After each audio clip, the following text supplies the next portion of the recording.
Bum bum bum bum bum bum bum bum bum bum bum bum. Bum bum bum bum bum bum. Hey everybody, come on in here.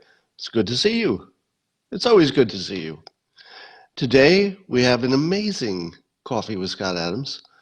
No, I know it's hard to imagine because they're all so amazing that to imagine that today is extra amazing, it's almost unfathomable. Don't I know it? But in order to enjoy this day, I think you know what you need. I think you do.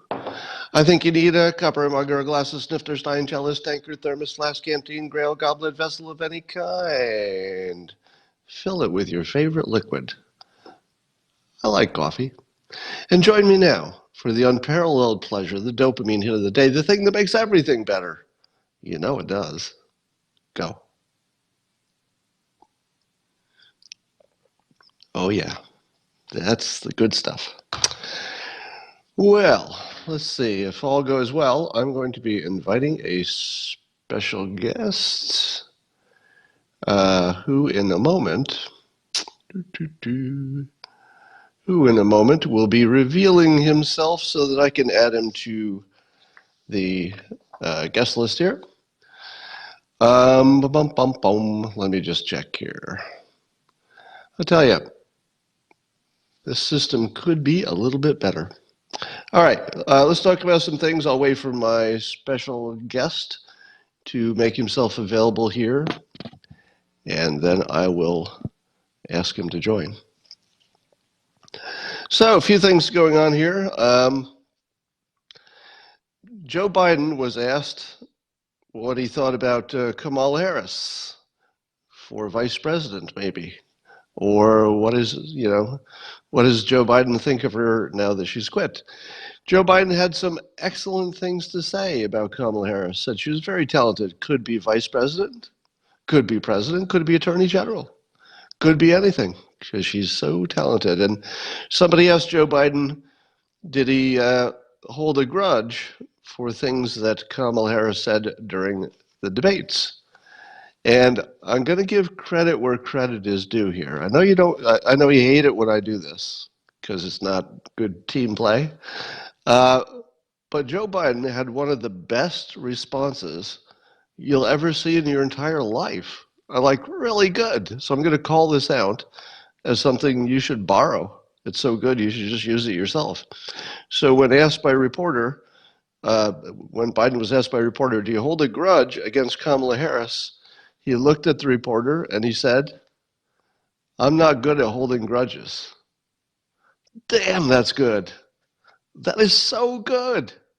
Um, Here's what it does. It makes you think past the sale. The sale is, do you have a grudge or do you not have a grudge? Had he done the most obvious answer, which is, no, I don't have a grudge, what would you think? You would think, well, he might be lying. He might have a little grudge there. Okay, looks like my guest is on. I'll join him. I'll be adding him in a moment. Um, so what Joe Biden did was by saying, I'm not good at holding a grudge, he made a comment about himself, which is actually compatible with his reputation, because he's known as one of the nicest people, even if you don't like his politics or his skill level. Even his opponents say he's a really nice guy. That answer was the nicest nice guy thing I've ever seen in my life. I mean, it was so simple. I think it was spontaneous. It didn't look like it was practiced. But he said, I'm not good at holding a grudge. It makes you think all the way past yes or no, is he holding a grudge? You think all the way past that to what kind of a person Joe Biden is. And the person he is, his answer was compatible with his entire reputation. He's just not the person who holds a grudge. It was awesome. I really, really liked it. All right. So now, as you know, Joe Biden is not my choice for president, but you got to call out good technique when you see it. I'll talk about him a little bit more in a bit. Let me see if I can bring on my guest. If my technology is working, in one moment I'll be talking to David. Are you there?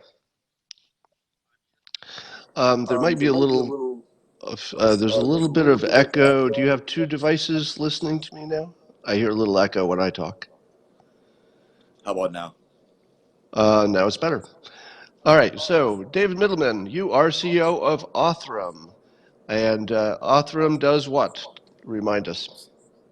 Yeah, so Othram is basically a forensics laboratory, and we try to make human identifications from crime scenes, unidentified remains, you know, just any kind of material that's been left, either at a crime scene or somewhere else, and help identify victims in the case of a crime scene, perhaps perpetrators that might have contributed to the crime.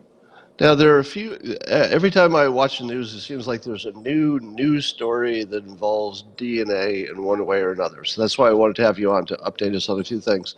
And one of the exciting things, which figures into something I wrote about in my book, Loser Think, where I talked about the golden age and how the days where crimes are unsolved might be ending for a variety of reasons. The technology to solve crimes is becoming insanely good, and if you don't see this coming, you're missing a big trend.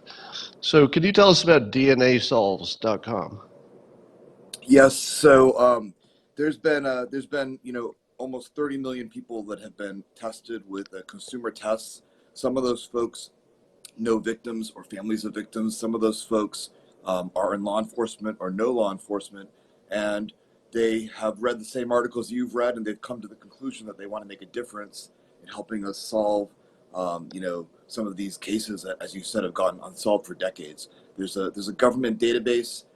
It's called NamUs.gov, and it catalogs unidentified remains. There's over 13,000 remains. Many of those have DNA, and they've remained unsolved. And DNA testing can help bring a value there. So DNAsolves.com is a private database that we built. It complements. When I say private, I mean it's not publicly accessible the way GEDmatch and some of the other tools are built, and it's designed only for use in law enforcement, which I think de-risks how other databases can be used. It can only be used in a law enforcement investigation. It can only be used according to DOJ policy, and it is generally used to identify a victim, like I said, or players in a violent crime. So is the idea that anybody can donate their DNA to this database, DNA Solves, and then once they're in there, if anybody in their, let's say, family commits a crime, it's a way to narrow it down because you can say, well, I don't know who this person is, but I know who their family members are because we have the family's DNA. Is it something like that? Sort of, yeah. From a genetic point of view, we're all related. So you and I are related. So it's not really relationships in the sense that we would societally describe, but we're all fourth, fifth, sixth cousins of each other by some way or another. And so from that perspective, you may be distantly related in the genetic sense to someone that was either murdered, died, by no ill means, but died and was never identified, or as a perpetrator in a crime. And so for those kind of scenarios, that with a fourth cousin or a third cousin, you can work large family trees, and with people's information as a scaffold, you can kind of bring light and figure out who these folks are. So it works on both sides. You're finding not only perpetrators of crimes, but victims of crimes who have long been unidentified for Yeah, decades I'll in tell some you a cases. quick story. There's a torso. There was a torso found in 1979 in Idaho in a cave. Went decades unidentified. I think they found the arms in the 90s, the arms and legs perhaps in the 90s, and it just they were not able to identify the person. I mean, whoever, and I don't even know the full story. Perhaps whoever disposed of that person purposely removed the limbs so they couldn't be identified. And our laboratory teamed up with some genealogists, and we took material that was very degraded. It was from 1979. We were able to pull a decent amount of DNA sequence and give this person a name. The person has been unnamed and anonymous since 1979, and so I think law enforcement will be Yeah. announcing that pretty soon. But there's a real humanitarian value to being able to take folks that have been lost to time and re-anchor them to society. And then to your point, I think also in being able to curb violent crime, not just in being able to solve it, but I think just the ability to deploy that technology acts as a deterrent against future violent crime. Yeah, let me ask you this. What percentage of violent crimes uh, do not, what percentage of all violent crimes don't leave any kind of DNA, for, at least of the perpetrator? There's always the victim's DNA, but what percentage of the perpetrators leave their DNA at, let's say, a violent crime or even maybe a property crime? Is it 100% at this point? It's definitely not. No, it's definitely not 100%. I wish I could give you an exact number. I don't know. There's a number of things that can go wrong, right? You may execute the perfect crime and leave no DNA evidence, especially if you're planning a crime, right? You may have left evidence, but the evidence gets lost or degraded, or there's not enough DNA to do anything. So this certainly is not going to help in 100% of cases. But there are substantial cases, particularly in like crimes of passion, we haven't planned it in advance, where DNA is left at a scene, and those crime scenes remain unsolved. And then, of course, if you either by malicious or unintentional means die on the side of the road, or your body gets left somewhere, there's obviously DNA there. So certainly it really advances our ability to help identify victims. And for a good number of crimes, but certainly not all, we'd have the ability to help kind of provide a little bit of information that can drive an investigation forward. And of course, the other thing to note is that DNA testing doesn't single-handedly solve anything. DNA testing is one data point that goes along with investigative work, eyewitness testimony, all sorts of things, and it helps drive Right. things forward. It's just there's a lot of cases that will stall out that can be Right. reignited with DNA testing. Well, this is a question for the audience. What are the odds that if Epstein had been murdered in his cell, is there any chance there wouldn't be DNA there? I mean, even if the perpetrator wore gloves, is there still going to be some DNA there? I mean, I don't know. I don't know how it happened, but there would be a good chance that someone would leave DNA. I mean, it's crazy the different ways you might leave DNA unintentionally. If you're holding an item, there's even stories of yeah. I mean, I can't think through all the scenarios. There's a lot of different ways you could do that. I mean, Okay. in the future, I guess if you wanna take someone out and you don't want to leave any DNA, you'll either have to send someone else, or maybe you need like a futuristic drone to go in and shoot somebody. But if you're there, I mean, you're leaving DNA. So Okay. Now let me ask you: are you following the story? And I don't even know if this is true, that China is developing technology that they would be able to take DNA and figure out what the person probably looked like, so that they could do facial recognition just based on DNA. Is that even a thing? Um, okay, so I did read the story. I will tell you my assessment, and then I obviously haven't been to China, so I can't tell you. I can only tell you what I read. But I will tell you, based on our understanding, based on like scientific understanding of craniofacial genetics, drawing people's faces from DNA is a lot more science fiction than it is real. So I would tell you, I'm remarkably skeptical that I can give someone Okay. a DNA sequence and print a face. What I will tell you is that there are some parts of your physical appearance, right? Eye color, hair color. There are parts of your physical appearance that can be very easily mapped to DNA. And number two, there are and anthropologists have known this for years, but if you know the ancestry of an individual, to some extent you can approximate what their face might look like. And so some of the people that have tried to claim that they can predict faces from DNA, they're using that kind of approach. But to actually draw someone's face from DNA, I think is not possible. I do want Could to point out you that it's could you irrelevant because, could, oh, go could ahead. you take? Let me ask you a specific question. Could I say, would I know from somebody's DNA if they had a broad or a small nose?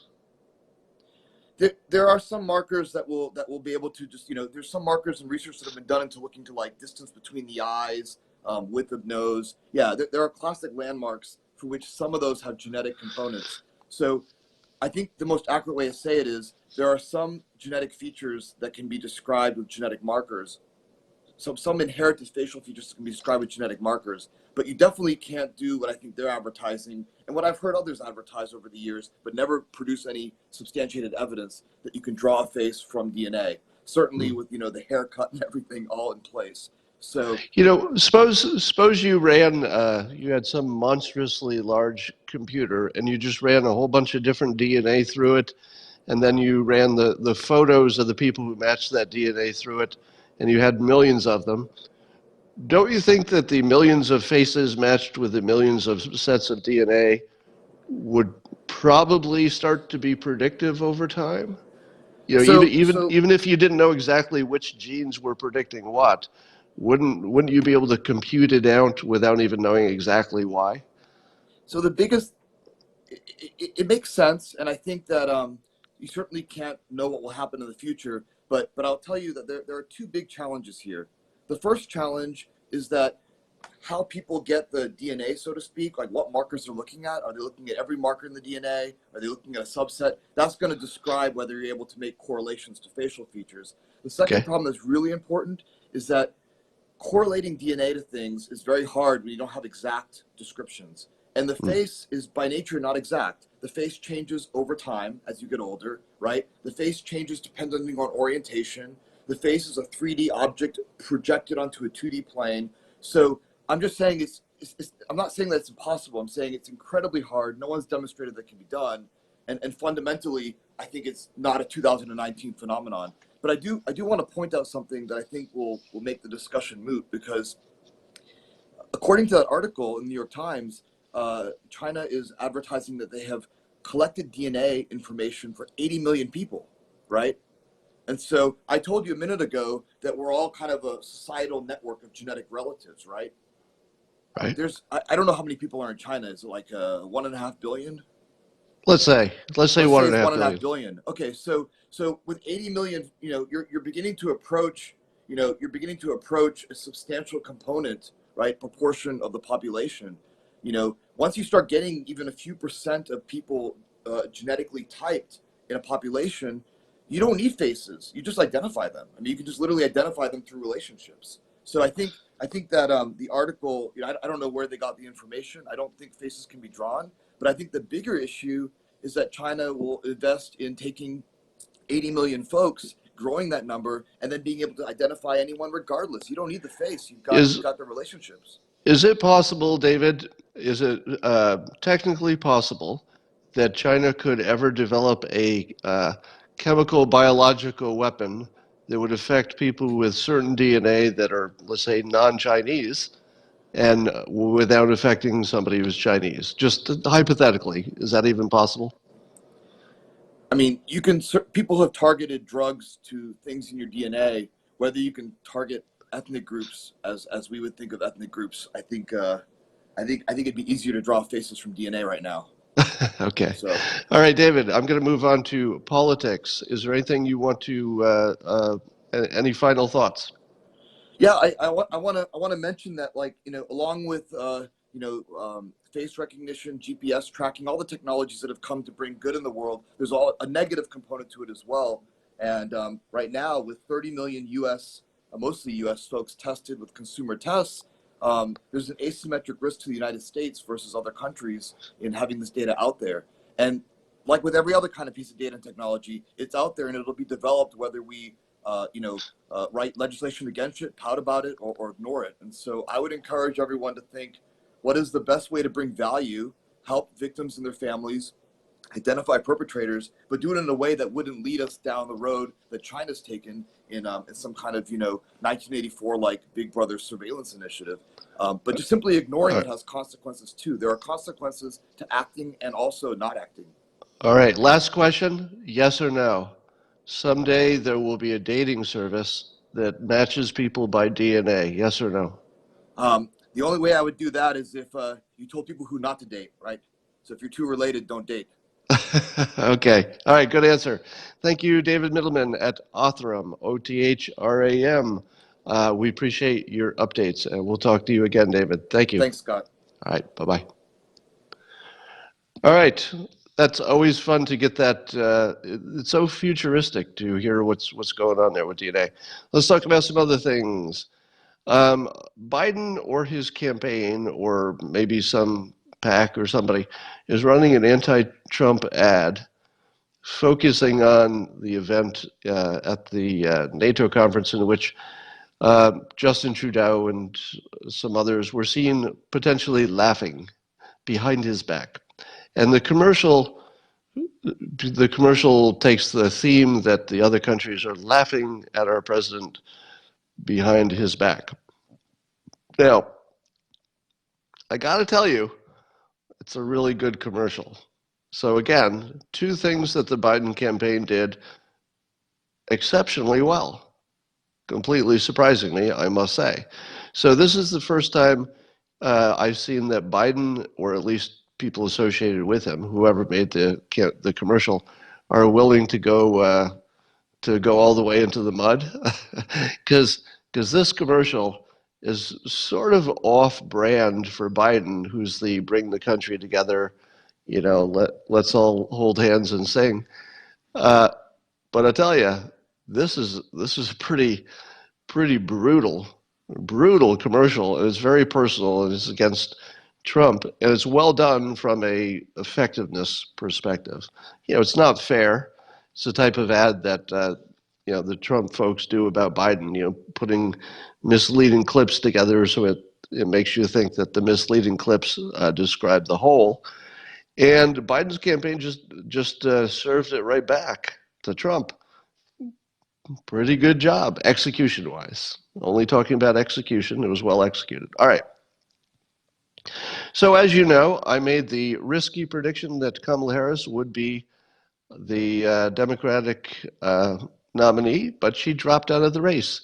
My worst prediction of all time, but I doubled down yesterday and said, what about if she becomes Biden's vice presidential pick and Biden doesn't make it all the way to election day for one reason or another? And apparently that prediction is a little more popular than my original prediction. So I got some press today. Google turned up a few articles about that. So apparently the thought that Kamala could be a vice presidential pick for Biden is not that crazy. Not so crazy. So at least the part about being a vice presidential pick is not so crazy. Let's talk about the impeachment stuff. All right. I'm going to say this again, but Jonathan Turley, who is the one expert who I guess you could say is on the side of the Republicans, but he's not a pro-Trump guy per se. He's just a Republican. Did not vote for Trump. And his arguments I found by far the most compelling. But am I biased? Am I biased? Is it just my bias that Turley seemed to have a rock solid, end of story? We don't even need to talk to anybody else. That's all you need to know. Easy, clear, nothing to argue with. It seemed pretty solid. But is that just my bias? Because when I listened to, who was the other expert, Karlan? So they had three experts on the other side. One of them was a woman named Karlan. And I don't know how to talk about this story without saying the obvious. But unfortunately, if you say the obvious, you look like a sexist or something, misogynist. Misogynist? Yeah. And so I'm going to word it very carefully. I have no opinions about Karlan, Professor Karlan. I have no opinions about her because I don't know her personally. So I will just speak about how her presentation was received. So I can't know what's in her head. I can't know anything about her. So I'm not pretending I do. All we know is her presentation. So I'm judging only from how it looked. And it looked like a crazy cat lady who was just bitching about the world. She did not look, and again, I'm making a distinction between what I know to be true, because I can't know anything about her personally, with what it looked like. So I'm just saying the presentation came across and was received by me as actually mentally unstable. And I don't mean that, it's hard to talk about this topic without sounding like a partisan, without sounding like you're just saying it for effect. I'm not saying this just for effect. That's my actual reaction to it was, oh, this looks a lot more like a mental health problem, literally, Again, I'm not trying to make a joke, and I'm not saying that any of that is true, because you can't diagnose somebody's mental state by watching one presentation. But she came across as the least likable person I've seen in a decade, which is saying a lot. I mean, I would not want her in my home. Would you? If you invited somebody to your house and they said, "Hey, I'm going to bring a friend," and you find out later that the friend is this Professor Karlan, and she comes over to your house, would you ever have her in your house again? Again, I don't know her personally. She might be perfectly nice, in her actual real life that we don't have access to. But based on the presentation, she was the most unpleasant, crazy looking person you're going to ever see. So I don't think that worked the way the Democrats hoped it would work. Um, and then, of course, uh, well, I'm not even going to say that. There's a topic I want to talk about, but I'm just not going to because it's too explosive. All right. Um, so if you're not watching Alan Dershowitz's Twitter feed about this impeachment, you're missing a really good show. So I tweeted that yesterday. Dershowitz was sort of live tweeting, I guess you'd call it, while the impeachment stuff was going on. And he was fact checking the experts in real time. Now, people get on me when I say I don't trust the experts in one field or another. But look at this situation. Look at all the constitutional experts jabbering about impeachment. Am I right or am I wrong that there are highly qualified experts on opposite sides? Well, what the hell does that mean? What does it mean when you have the best constitutional scholars in the world and they can't even agree what's impeachable and whether or not this is one? That's a pretty big deal. And it should give you some pause about what it means to be an expert. But again, I might be biased, but when I look at Turley's explanation and when I look at Dershowitz's explanation, who, by the way, agrees with Turley, who, by the way, agrees with me. So prior to seeing Turley's explanation, I think I'm the only person who had been saying the only thing that matters is if Trump had a national interest in finding out more about Burisma and Biden. If that's true, or if you can't prove it's untrue, it's the end of the story. All the other stuff doesn't matter. All the other things don't matter. All that matters is that one question. Did the president have a reasonable reason to look into it for the national interest in addition to his political interest? Because we don't care if it's also good for him politically as long as it's good for the country. The system allows that and encourages that. And so Turley is the only one who focused on that besides me. So I guess I'm a constitutional scholar now. You're welcome.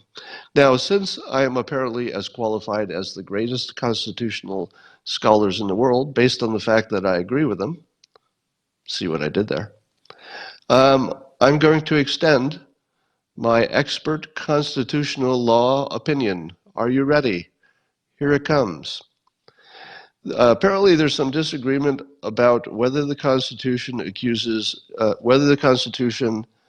says that abuse of office or abuse of power, which are similar, did the president abuse his office or abuse the power of his office? They're all the same. And Alan Dershowitz says, show me in the Constitution where it says abuse of power or abuse of office is impeachable. Can you point to that? And the answer is not there. It's not there.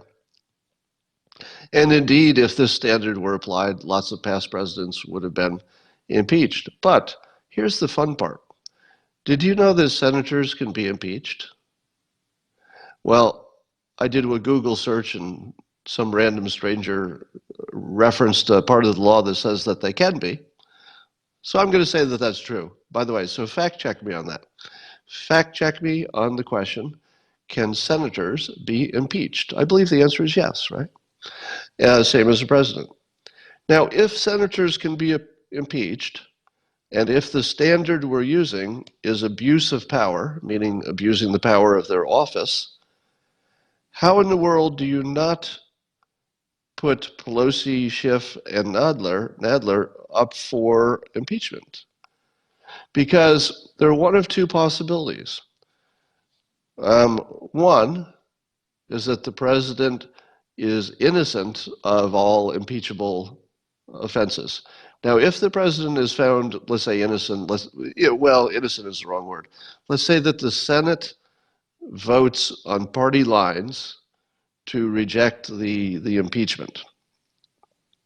Would we not be able to conclude that Pelosi, Schiff, and Nadler had abused their power by bringing such a weak case all the way to a Senate vote? I think you could make that case. That taking such a weak case that they know was weak is an abuse of power.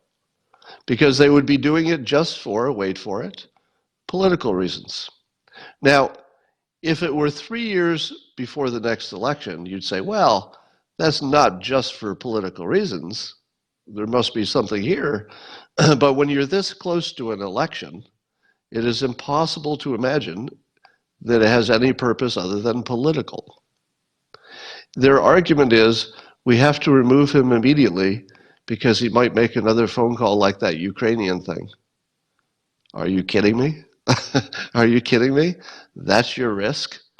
You want to bring down an elected president who's doing a great job in general, great job, over that? That's purely an abuse of power. So remember, situation number one is that the Senate rejects the impeachment along party lines. That should be enough to prove that Pelosi, Nadler, and Schiff abused their power for taking such a weak case right before an election through the process. But what about the other possibility? What if the Senate looks at the argument and says, oh, I think we're going to accept this standard. Let us accept the standard that abuse of power is an impeachable offense. What then? If you accept the standard, you can still impeach Nadler, Schiff, and Pelosi because they would have met that standard. So I'm quite serious about this. I think Pelosi, Schiff, and Nadler should be brought up on impeachment charges, and I don't know why we wouldn't. Can you think of any reason we wouldn't? I think maybe I'm in a chess sense, maybe there's some reason not to, but I don't mean this politically. I'm not saying this politically. I think there's an actual danger to the country that Schiff, Pelosi, and Nadler have created. They're actually destabilizing the republic for, as far as I can tell, purely political reasons.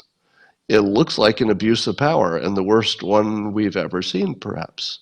Would you agree that this is the worst abuse of power we've ever seen? I can't think of one that would rival this. Now, maybe somebody who's a historian can give some examples of worse abuse of power, but short of actually creating, short of actually breaking the law, which is a different standard, I don't know we've seen a worse abuse of power. I mean, they're actually trying to overthrow a legally elected president on a bunch of crap. That's the worst abuse of power I've ever seen. So I think those three have to be brought up on impeachment charges, and I'm not kidding even a little bit. I'm not kidding even a little bit. That's important. I think they're trying to destroy the country. They're doing it right in front of us, and it's pretty obvious that it's an abuse of power. I don't know how you could possibly see this any other way. All right, let's talk about. So Pelosi and the Democrats keep using the phrase "no one is above the law." I think that should be exactly the standard that impeaches them, because they're abusing their power to essentially create laws that don't exist. The Pelosi is trying to be above the Constitution. So if Pelosi says no one is above the law, here's the right response.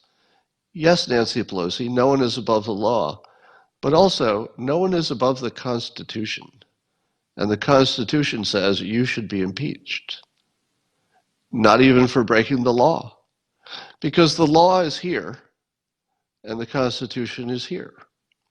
What Pelosi doing is she's twisting the Constitution in a way it was not intended, and the framers were pretty clear about what they thought should be impeachable and what shouldn't, and there's nothing that Trump's done that meets that standard.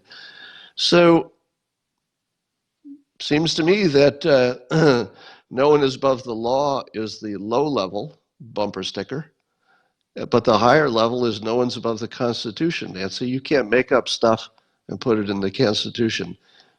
Take it to the bank. Somebody in the next 24 hours on a major news network is going to say, no one is above the Constitution. Bam. As soon as you heard that, didn't you say to yourself, oh, damn, that's pretty good? Because there's not much you can say when somebody says, nobody's above the law, because whatever your response is tends to be down in the weeds. Instead, say, nobody's above the Constitution. And you're just adding stuff to the Constitution. And, there you go. Apparently, the president was overheard confirming that when he called Justin Trudeau two-faced, it was a joking reference to the blackface history that Trudeau has. So how much do you love it that President Trump intentionally called him two-faced to make us all talk about Trudeau's blackface? I love it. Good move. Pete Buttigieg took himself out of contention for president today. Now, he didn't quit the race in the usual way, but rather he said something disqualifying. All right.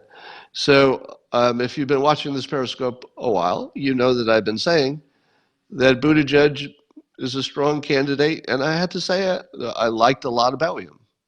So I won't reiterate all the things I liked about him, but he's, summary, he's smart, he's closer to the middle.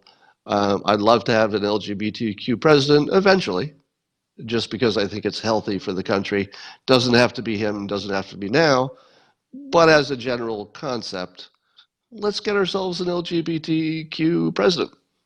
Sooner or later. Let's at least be open to it. Let's hope it happens. Doesn't have to be this year. Doesn't have to be next year. Let's get that done. In the same way that it was good for the country to have a black president, just so we could check that box, get past it, be able to say for the rest of eternity, yeah, you can be president if you're black. It's a really big deal. We shouldn't pick people based on their ethnicity, but president is different. President sends messages by just being who they are. So in that case, you do want to check all the boxes eventually. You want a woman to be president. You want to get one of everything eventually. That said, Pete Buttigieg said the following. I think it was yesterday or recently.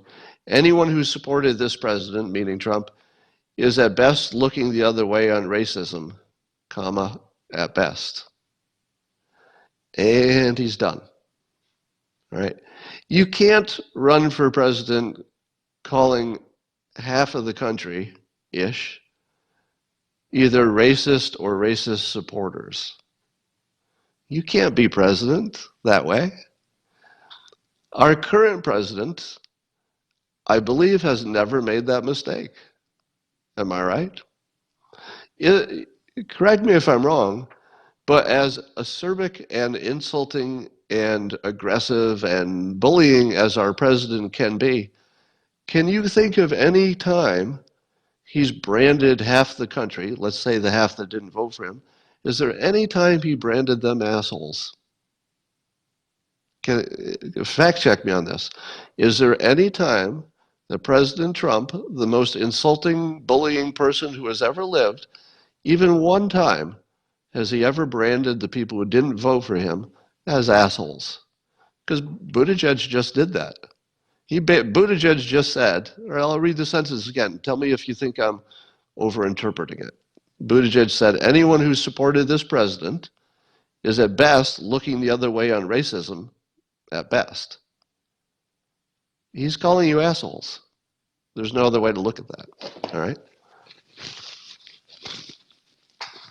Now, he's not saying that the people who supported the president are necessarily themselves racist, because he's allowing that you could be, there's something wrong with you. Maybe not you're a racist, but if you're supporting a racist, you're an asshole. Pete Buttigieg now can't be president. It can't happen. His campaign ended today. Now, I actually feel pretty bad about that, I have to admit, because I liked him. He had a lot to offer. Maybe in the future he will. But you can't say that. Let me tell you what you can say and still be president. They let you grab him by the... You can be caught on tape saying that when you're famous and rich and you're a celebrity, women will let you being the important sentence, let you grab them by your parts. Apparently, you can say that and still be president, because people just put it in context and they go, we know what we're getting. There's no surprise there. He did say they let you, so it's not, technically it's not assault, because they let you. I know everybody will debate that, but you can say that and still be president. What you can't say is that the people who supported this president, half of the country, are assholes. And that's basically what he said. He didn't use that word, but it's pretty clear. So somebody says, but you liked Kamala too. Well, I didn't like her to be my president. I expected she would do better, and I have confessed continually that what I didn't see coming is that Kamala would run the worst campaign in the history of all presidential campaigns. Now, be honest. Did any of you see that coming? Is there even one person here who can tell me honestly that you knew in advance that her campaign would be not just unsuccessful? That part a lot of people knew. But did you know that she would run the worst campaign of all campaigns of all time? Nobody knew that, all right? That was tough to predict. So I won't make an excuse for being wrong if I'm wrong, because I still think she has a path to become the nominee if she gets the vice presidential pick as a candidate, and then Joe Biden, slides away. You want to hear another reason that I think Kamala could be at the top of the ticket by Election Day? I predicted she would win the nomination, but watch this. Who supports Kamala Harris? Well, she has the second most endorsements by important Democrats of anybody. She also had a lot of Hillary Clinton supporters who supported her. Who else does that describe? The person who has the most, the only person who had more endorsements from established Democrats was Joe Biden.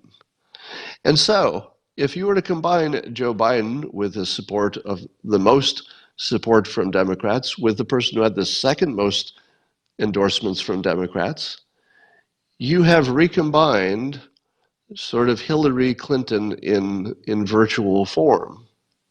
The only thing wrong with the picture of Biden plus Harris as a team, the only thing wrong with it is Biden.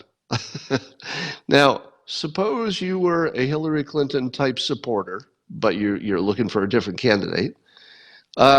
wouldn't your dream situation be that Biden, who may not be able to, let's say, be as capable as when he was young, gets the nomination, has Harris on the ticket, and before the election, they switch? Or Biden drops out and Harris is what's left. I think they might like that. They might like that. All right. What is up with Judge Napolitano? Are you watching the Judge Napolitano commentary on Fox? Is it just me? Is there something wrong there?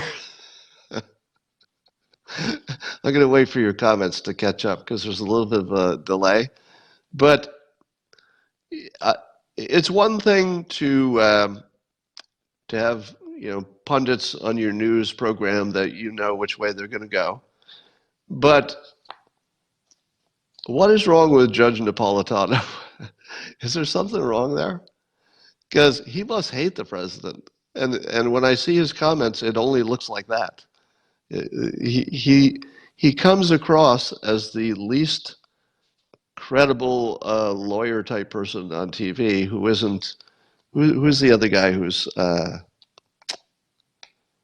guy at Harvard who's always mocking the president? Well, there's a few other lawyers who are completely non-credible, but Judge Napolitano has sort of, I don't know, he's created this little niche where he just looks like, I don't know. I don't want to assume any motive on his part, but there's something going on there that's not right.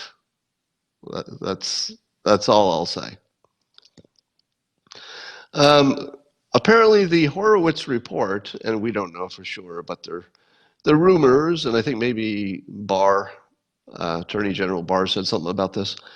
Um, it's expected to say that the FBI did have a legal predicate for its investigation of the Trump campaign, even though some lower level FBI people's maybe handled things wrong.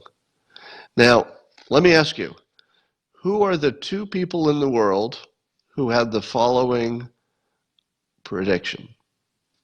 The following prediction, which is that way back at the beginning of the Russia collusion and scam, how many people had the following opinion? That President Trump did not collude with Russia, and that's the important part, because a lot of you believed he did not collude with Russia, so that's a big population. But how many believe that, and at the same time, believe that the FBI was not part of a deep state plot to take down the president? I only know of two people. I only know of two people who had the opinion that the president did nothing wrong, and although there were some wrong activities, individually at the FBI, that there was not an identifiable plot, an organized plot to take down the president. Who had that opinion? Two people in the world. Me, and Jonathan Turley. As far as I know, only two people suggested that that was a good possibility. Turley wrote about it months ago, and I wrote about him. He's actually in my book. I wrote about Turley's opinion, and it was in the context of imagination, trying to imagine possibilities. And one of the possibilities that I imagined, and Turley also imagined, and I'll say that we imagined it more than we predicted it, is that maybe everybody was just doing what they thought was right. Maybe Trump was just doing his job and it had nothing to do with Russia. And maybe the FBI was just doing their job and some of them did it wrong. So it's starting to shape up like Turley's description of what was possible and mine might be the right ones. So I don't know who else had those opinions, but I suppose if it turns out to be true, a lot of people are going to say they had those opinions. What else is going on? Is there anything else you want me to talk about? That Laura says, don't bruise your back patting it. Um, Laura, that's what I do here. I make predictions, and then when they're wrong, I take it like a man. And when they're right, I pat myself on the back so that you can understand which ones were right, but you also see which ones are wrong. So I'm going to be fully transparent there. Now, some of you are saying that Brennan set it up. I see this in the comments. So some of you suspect that there was still something there. Now, Horowitz didn't get to look outside of the FBI, right? I think for Horowitz, his domain was just the FBI. So when he says the FBI wasn't part of a plot, that might be true. It does not mean that the CIA was also not part of a plot. So I think that the Durham investigation, which can go broader than just the FBI and Department of Justice, I think that investigation will get more interesting because then it gets into the CIA, et cetera. All right. I'm looking at your comments. The FBI was just incompetent, somebody says. Apparently that's what it's going to come out to. Oh, so Hillary went on Howard Stern, and Howard Stern asked Hillary if she had ever been a lesbian or had a relationship with a woman, and Hillary said, no, no, no, I have not. If that's what you wanted me to comment on. I don't care who slept with who. I mean, would you like Hillary less if she'd had a sexual relationship with a woman sometime in her life? Do you care? Does anybody care? Would you like her less because of that? If you would like women less because they may have once had a sexual relationship with another woman, I got bad news for you. You're not going to like many women. Maybe it's a California thing, but in California, an adult woman has a very high likelihood of having had at least one relationship with another woman. Very high. So what does it mean? Nothing. It has no value. Talk about Barron. Okay, I'll talk about Barron. So Melania, let's say, punched back or punched via tweet. She got on that Professor Karlan. Am I saying her name right? Because the professor, when she was testifying, tried to make a joke where she was making a pun about the president being a dictator or a king, and could he have a baron? But he can only have a child named Baron. He can't appoint a baron. So she brought a minor child into the conversation, as I just did. So I guess I'm just as guilty. And Melania, she high ground her until she apologized. So Melania said, "You don't bring minor children into these things," and she's right. You certainly don't bring minor children into it. Now, I just did the same thing. So Melania, I apologize. I would like to apologize to Melania for doing exactly what she said you shouldn't do, which is let's stop talking about politics and bring a 13-year-old into it, right? Let's maybe just act like none of that's happening. All right, so let's leave that behind. Melania, you are perfectly correct, and I apologize for even bringing it up. Somebody says it's not about Hillary whether she's a lesbian, it's about her hiding it. No, it isn't. No, it isn't. If there's one thing you should let people lie about, it's their private sexual life.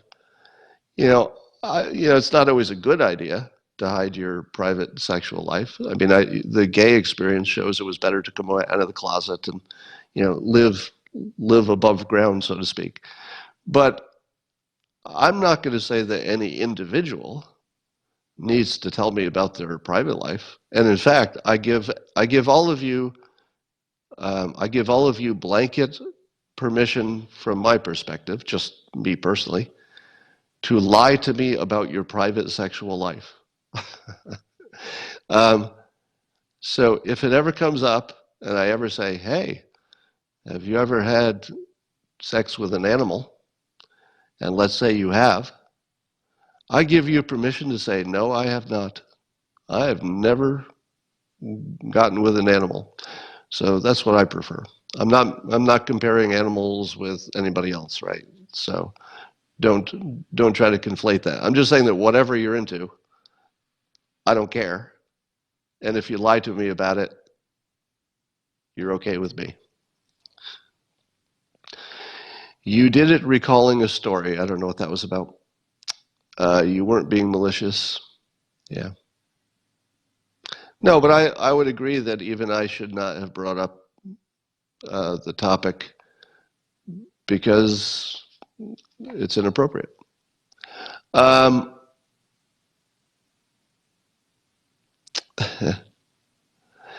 all right. What else we got going on here?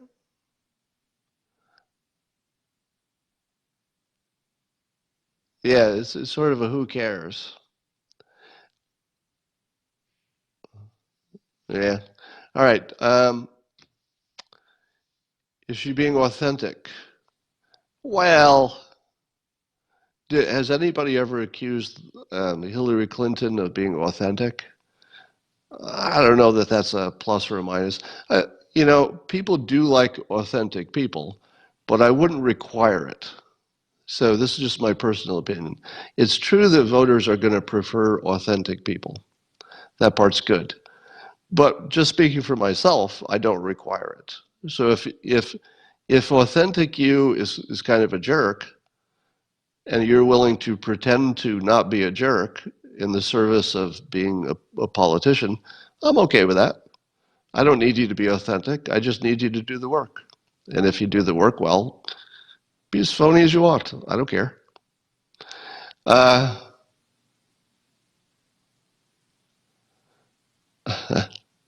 China is about to collapse.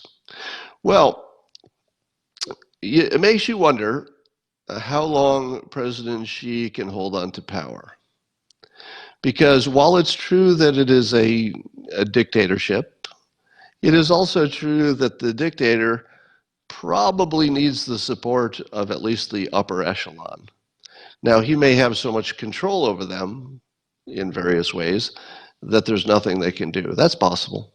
It's hard for us to know over here. But there's at least the possibility that the leadership of China has the power and ability and maybe even the will sometime to remove President Xi should he do an unusually bad job for any reason. Now, as the economy continues to suffer, and as President Xi becomes the face of the Uyghur Holocaust, as Xi becomes the face of the Falun Gong folks who are being murdered systematically for body parts that they then sell to people who buy them, sometimes from other countries. They come to China for the operation. China kills a Falun Gong, takes out their parts, and sells them to you.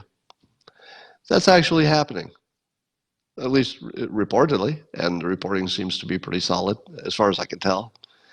And of course, they're cracking down in Hong Kong. You know, there's going to be lots of jailing and torture and people killed whenever they get full control of that. And I'm even leaving out stealing our IP. I'm leaving out sending us fentanyl, etc.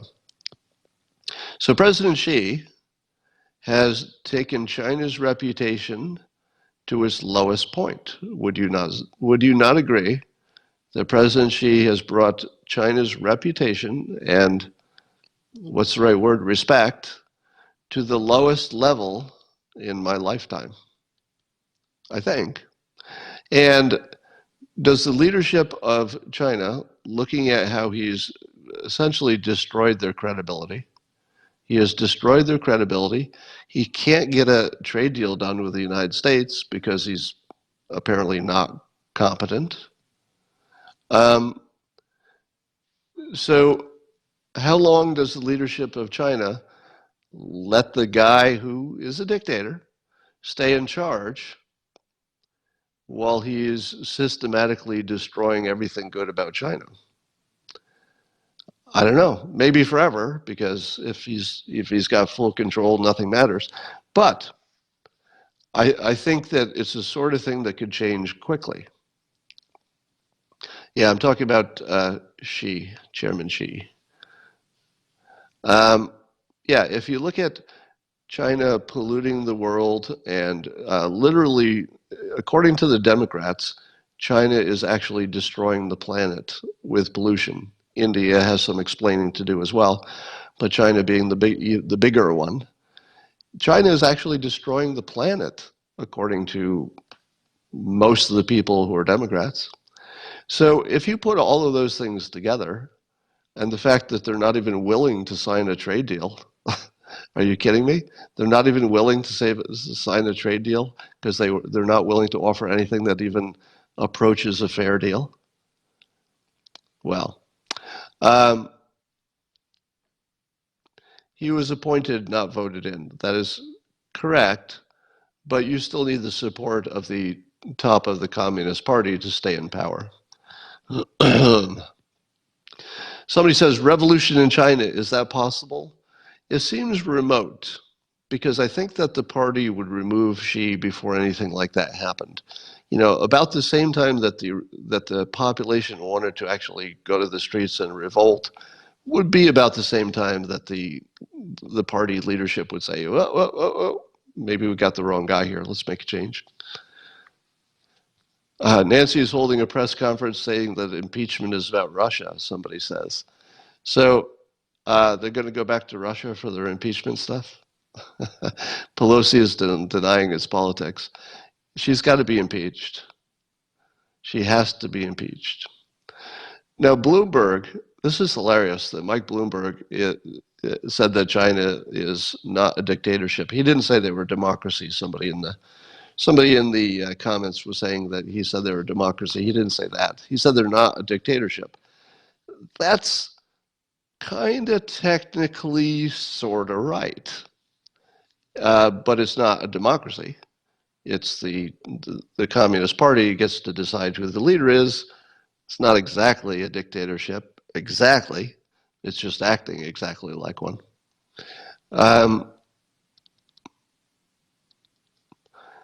So we're going back to collusion, no, what, obstructing justice.